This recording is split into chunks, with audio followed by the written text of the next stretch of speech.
Hi, welcome to my channel, and yes, I know, I said the next video would be a Minecraft video, but two things. First, I'm a liar, so let's just get that out of the way. And second, it's still coming, it's still in the works. I had to wait for a capture card to arrive and then sort out some other things, and it's just been a bit of a hassle, but it's still in development, alright? It's still in development. But yeah, I just thought I would get out this build video in the meantime to sort of tide you over and stuff and kind of get stuff out while I can. So yeah, today I'm building a modern mansion because I always build modern things and I really like building mansions. This particular one took me, I think, 4 hours in real life to build, and I've managed to trim it down into a 20-minute video, so that should show you how much time I waste when I'm building stuff. That's honestly one of the main reasons why it takes me so long to get these videos out and stuff, because taking a 4-hour video and trying to compress it down as much as possible, you have to figure out like what is a good thing to cut out, what's a good thing to keep in, especially because I waste so much time just looking at it and being like, oh, do I like how that looks, do I not like how that looks, and I waste so much time just spinning. Mostly the camera is spinning so much. I had to cut out things where I'm just spinning in circles for like minutes on end. If you feel like watching me spin live for minutes on end, then make sure you follow me over on Twitch TV /DarkAngel12346. If you ever wondered why it's DarkAngel12346 and like not 12345 or something, it comes from this TV show from years ago called The Replacement. It was basically this show about these two twins who were in an orphanage, I think, and they got two phones that let them replace anything, and they wanted to replace their parents because they obviously didn't have any, and they got a daredevil dad and a super spy mum. I think that's literally how the intro goes. I don't really remember. It came out in like 2006, but anyway, it doesn't really matter. Either way, at one point the mum was explaining something to her kids, and I genuinely don't even remember what it was that she was explaining to them, but she ends up going 1 2 3 4 6, and it made me laugh so much that it absolutely stuck with me, and a lot of my usernames from then on had 1 2 3 4 6 in them, so that's why it's Dark Angel 1 2 3 4 6. Just a little bit of Dark Angel lore that nobody asked for and nobody cared about. But getting back to the build, you might see that I'm moving a greenhouse around at the back. That won't be in the final build, that's not the version on the gallery or anything, it's just because this is a house for a family I'm currently playing, and they had a greenhouse because I don't know why, but I can't help but garden every single playthrough. Every single time, I just find it really, really enjoying. Is there anything you guys do? Like every single save, you just can't help yourself. You just have to add this one thing. Like my cousin, whenever she plays, she always ends up doing the collections because she just loves doing it. Doesn't matter what kind of save it is or what the general vibe of the thing is, that always ends up going on in the background somewhere. So let me know in the comments if there's anything that you guys do like that just always ends up in your builds one way, or like in your playthroughs one way or another. I had a couple of things I wanted to talk about today. One was the 2 new kits that came out, and the other is the infants, so we'll start with kits, I guess. What do you guys think of the kits? I actually quite like them, but I always feel like kits are just like the offshoots of things that should have been in other packs, you know what I mean? Like, especially with this like greenhouse kit, it feels like it should have been with either Cottage Living or maybe part of the Blooming Rooms kit. Like, they just feel like it was supposed to be some full pack, but it's been split off and splintered into so many different things. But I do like the items in it. I really like the new screen windows that we got, or like the greenhouse windows that we got. The fact that I can do screened in porches is a game changer because I'm from the Caribbean, and that's just something that everybody has. You always have a screen-in porch or some kind of screen door so that you can have the door open, but you're not going to get all the mosquitoes and all that coming in, or maybe even, you know, the occasional monkey, but that's a story for another day. I'm very impressed with the amount of clutter that came with it. I just wish it was a tad more like functional, because for example with the TVs that came in the basement clutter kit, only one of them is functional. I really wish the other one could be at least maybe made functional, like repaired or something. And I know they're only kits, so they're not really meant to have any kind of real gameplay. Like, we saw how the gameplay kit went, how well that actually went, so I'm not expecting a lot. I just feel like for £5, like I would like something. Then again, I can't really complain because I'm someone who plays Fortnite and I buy the skins and they literally do nothing. But I guess it's that I pay a similar amount for Fortnite and I get a lot more in terms of like the sheer amount of content that it is. So maybe that's why I'm a bit more like, you could have done more for what you gave us. But you know, it is what it is. But I would love to know you guys' thoughts on the kits and like whether you're gonna buy them, have you bought them, do you like them, do you actually use them? Because I feel like with kits they are so niche and so specific. What's that? The Oasis Courtyard kit, like that one is so specific. Unless you're building an Oasis Courtyard, you're never gonna use items from that kit. But with these more recent ones, I think they've been getting better at making kits that are actually useful in everyday builds or in everyday gameplay, blah blah blah, and not quite so specific. Because yeah, even those basement clutter kits, it's like they don't have to go in a basement, you can just have a rundown whole house, and you know, that would be those are really good items for that. So I think those ones are like better just because of the sheer amount of like variety or like usability in other builds. I don't like kits, but if they're gonna do them, I at least want them to be used in like, so I can use them in everyday circumstances, you know. But yeah, so that's my thoughts on the kits, I guess, currently. I would love to know you guys' thoughts, so make sure you comment down below and we can have a chat about it. The other thing I wanted to talk about was obviously infants, because I finally gotten a chance to play with them. I've played with them quite a lot. I'm really enjoying them so far, in terms of like, I quite like my games to be difficult because I've played The Sims since The Sims 2, back when it came out in the year 2004, something like that. I don't remember, doesn't matter. But I've been playing for years, and The Sims 2 is a hard game, right? Not as hard as Sims 1. I haven't played that, but I've seen it. I know that game's hard as shit, but not as hard as that. But it's really difficult to keep your Sims doing what you actually want them to do. And for that reason, even now, I am militant with my Sims needs, because back in Sims 2, if you got too low needs or thingy, they would just refuse to do stuff. They'd be like, no, I'm not in the mood for that. I'm not doing it. I don't want to go to work today. And like, same, but also, obey me, you stupid bitch.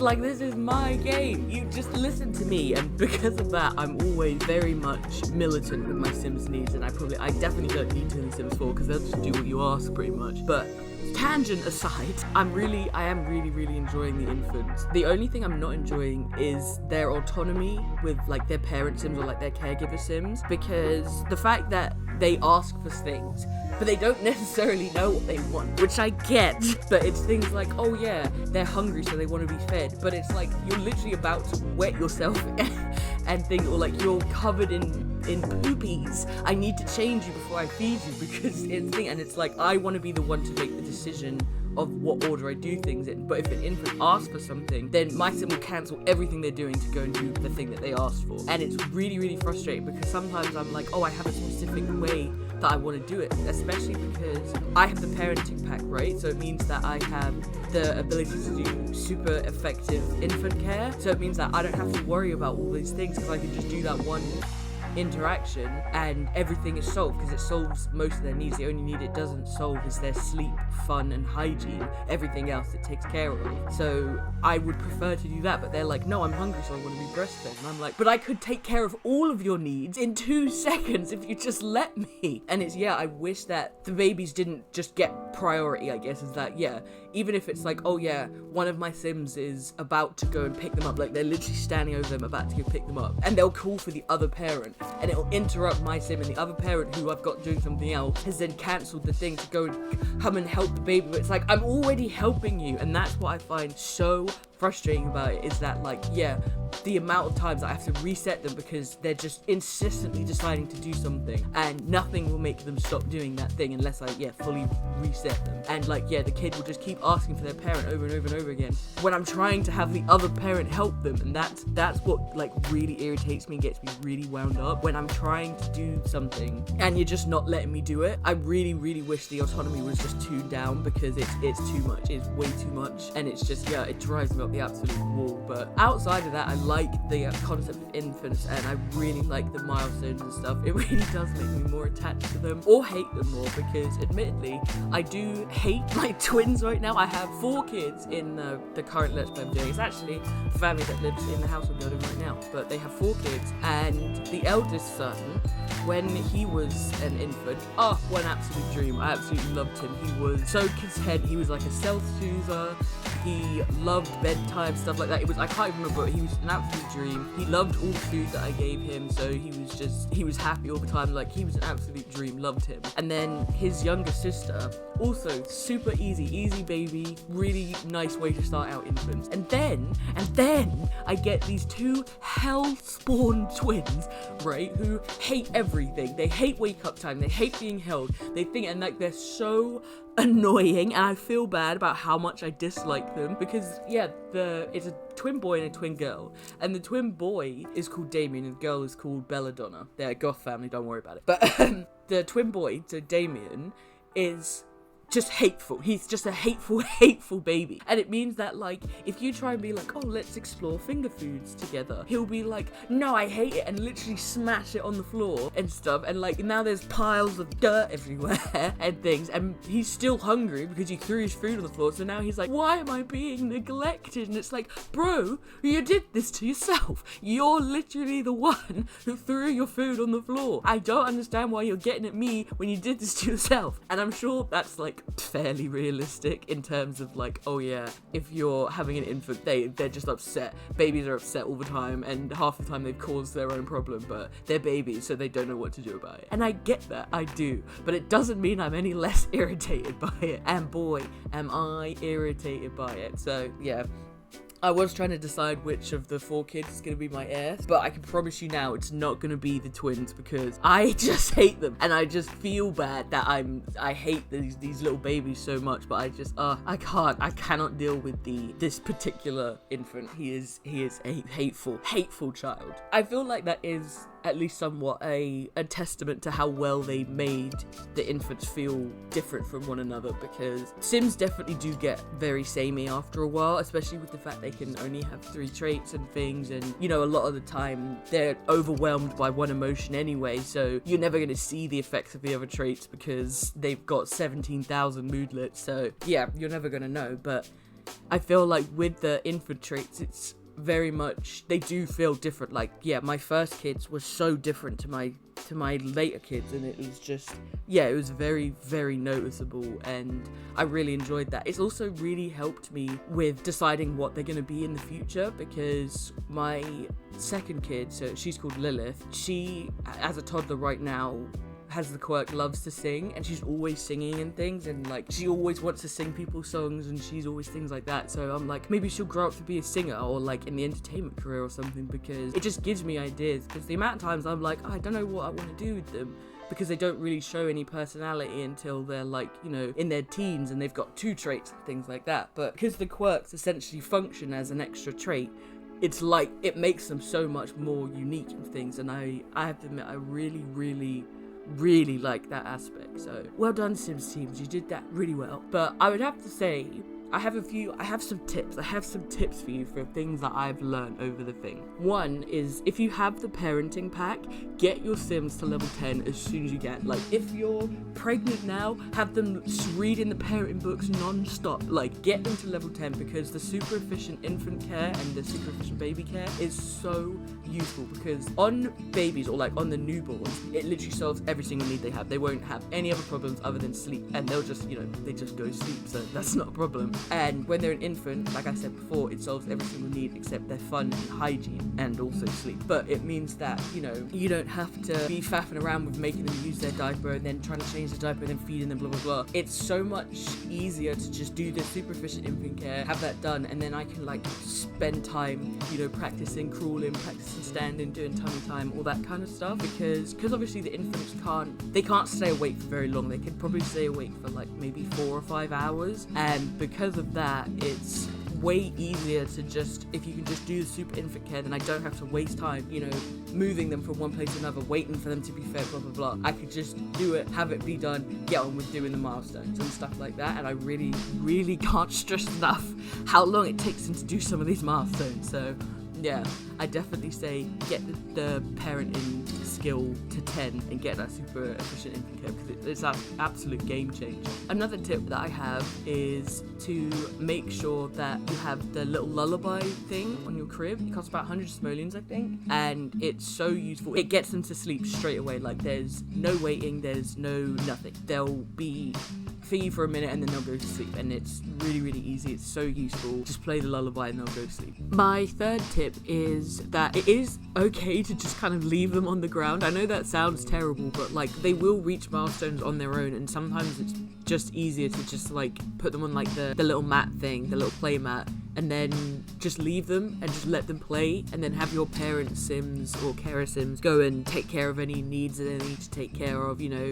shower, pee, nap, because it's not like real life, you know, their babies aren't actually gonna get hurt, they're not gonna do anything without your supervision, so it is fine to just sort of leave them to their own devices. And I know it sounds terrible, it does, but they are gonna be fine if you just leave them to do whatever they want. Total side point though, thinking about it with the milestones and stuff, it's really frustrating that for some milestones they need to have a parent or a caregiver in the room for the milestone to count. It's not necessarily the parent that's nearest to them that is the one that like receives the milestone, because it might be that, oh yeah, they're learning to wave for the first time, so they need a sim to wave at, but it's not necessarily the parent that's in the room. It's the other parent who's downstairs doing a painting, who will either cancel the painting to come and see the milestone, or the milestone will like cancel itself and you have to wait until she decides to do it again. And it's really frustrating that I've lost out on quite a few milestones purely because the right parent wasn't in the room. Also that's really annoying about them is that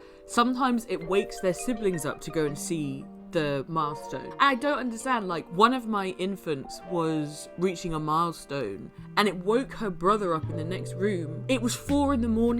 and it woke him up. He wasn't done sleeping. It woke him up to come and view the milestone. And I was like, why have you done this? Why has he woken up to come and see this? It's very, very strange. I don't like it, especially because sometimes the kids get jealous when they see like their parents being happy over the milestone. They're like, oh, I've been doing that for years, what do you mean? And it's like, now I have to deal with you being upset and tired because you're awake at 4 a.m. for whatever reason. It's very, very strange. I have no idea why it feels the need to wake Sims up to go and like see the milestones. Very strange, very strange. Anyway, tangent aside, again, that's all the tips I have that I can think of right now anyway. If you guys have any more, I'd love to see them in the comments. I think we all need a little bit of help with infants, to be honest. They are such a challenging life stage just because they're so needy. I get that they basically are supposed to be a replacement for the babies and stuff, so they are supposed to be like babies who aren't trapped, so it makes sense that they're challenging. But yeah, any tips you have, I would love to hear them. I'm actually going to talk about the build now, a whole 17 minutes into the video. Some of you may have noticed that I'm working on the landscaping when there's a whole huge ass room downstairs that I haven't furnished. And the reason is I did not know what to put in this room because it's really large, but I already have like a living room, kitchen, dining room in that area, but I wasn't sure what to put in there. I tried to put in, or I considered putting in a bedroom, but I didn't want a bedroom at the front of the house, and I also wasn't sure what to put in the room behind it, because obviously you're gonna have to walk through that room to get to your bedroom, so it has to be a room that makes sense. Like if you put a gym down there, then you have to walk through a gym to get to your bedroom, and that's just, it's not particularly realistic or particularly helpful in The Sims, so I avoided doing that. So that's why I ended up putting it off until I absolutely had to do it. I ended up going with like a kind of a games room type thing. I put in the ping pong table and the games table and a little darts thing and stuff like that. The only problem is that the ping pong table specifically is weighted really weirdly in their autonomy. And what I mean by that is Sims all have preferences to what they want to use. You might have noticed if ever you put like one of those tea machines in or one of those coffee machines in, they'll just constantly be doing that. They'll cancel actions to go get tea. Their entire bar is filled with go get tea, brew tea, go get tea, brew tea over and over and over again. And a lot of these items are weighted like that, where yeah, Sims just desperately want to use those items, even to the detriment of themselves. So I actually always lock this room whenever I'm playing in it. It's always always locked because I can just see they've queued up ping pong over and over and over again. Like, if I tell them to do anything, it's sitting there in the background, and it always cancels itself because they can't get to it because it's locked. But for some reason, just always ping pong, always, whatever they're doing. Their newborn is starving to death, about to be taken away, but we have to go play ping pong. We have to go play ping pong right now. So if you do end up playing in this house, I do very much recommend that you do lock that door because they're just unstoppable when it comes to playing ping pong. So yeah, there's that. It is a little bit annoying because then you lose access to that downstairs bathroom, the one that's not an ensuite. But honestly, compared to having them constantly trying to play ping pong, it's just, I'll just let people use the ensuite, honestly, because I cannot handle just ping pong, always. We're coming kind of towards the end of the build now, so I think what I'm going to do for this video is, instead of a montage, I'm going to give you an actual tour of the build, just because, partly because it's so big, so there's quite a lot to see, and also because I wanted to try out a different way of doing my video tours and stuff. And like last time I did it, we obviously did that montage and things, and I like that a lot. But this time, yeah, we're gonna try out the tour. We'll see how that goes. I would definitely like some feedback on the tour and whether you prefer the montage or the tour, or maybe some kind of mixture of both or something. So yeah, if you could let me know what you thought of it, what I could do better, blah blah blah, then yeah. Okay, so here we are back in game. This is what it looks like from the outside. Ooh, lovely little. So this is what the downstairs looks like. It's what the upstairs looks like. So we start off with this little entryway. I didn't have too much here. I could have probably added some photos here. It's because in my actual gameplay, I have pictures of family here. That's why they're blank. Then we move into this living room area. We've got the big, massive TV from Get Famous. Nice little couch area. Then we've got this windowed area for like the dining area. Very nice. The kitchen back here, which I'm really proud of. I've never tried like this kind of cut-in kind of kitchen, but I really like how it came out. I also used the new stripe tile from the Growing Together kit. It has a bit of black on the bottom, but because you can't really see that, I just like the little like black stripe that it gives right there. It's just a little bit of added dimension. Also the white matches with the pure white wallpaper just perfectly, so it's really good tile. The back garden, we've got this little grill area here with a little outside table. We've got some nice chairs and a little dining area, hot tub, a bar. This is actually a covered bar. It's covered by one of these. I thought about adding some columns, but it just ended up looking too cluttered. So this is the primary bedroom with a master bathroom type thing. And what I should have done here is added a desk, but you can add that in your thing. The little games room, like I said, is always locked because they cannot be trusted. We've got the nice games mat. We've got one of these. I really wish they would bring the pool table back because I would rather have a pool table. And it just adds some more to having it, you know. Bathroom, which is very nice. I actually do really like this bathroom. I just literally never use it because it's always locked away. Then we have this little bar area with the bubble blower, that's it. And I got to use the upright piano, and I just think it looks beautiful here. It's such a, I don't know why it took so long to get an upright piano, but just a pretty simple hallway, you know, not too much going on. It's just a hallway, just a small little upstairs bathroom, nothing special about it, just an upstairs bathroom. Nice little gym here, very nice. Then we have, this is kind of like a teen bedroom, I was imagining. It's using a lot of like snowy escape stuff. I've even got like the little skis as a thingy, but yep, very nice. Pink bedroom. And I really like these little decals also from Growing Together. I thought they were so cute. And this little growth chart. This is actually base game, I think. And then a matching kind of green room with Void Crit stuff instead of Tooth Fairy stuff. The nursery, and this is actually the first nursery I've actually built since the Growing Together kit came out. Sorry the lighting is so washed out, goodness gracious, don't know why that's happening, but here we are. I really like it. I left it kind of white just so that it's kind of neutral, so if you want to change it a bit more and make it a bit more personal, then you still have a lot of options. Just a little office here, nice little boxes and a bookshelf, lovely. And finally we have this little guest room. Very plain, very boring, but I did really like this little leaf ceiling light. I thought it was really nice. Very plain, just a guest room. But yeah, that is everything. Thank you so much for hanging out with me today. I hope you have a wonderful rest of your day, and I will see you all in the next one. Bye!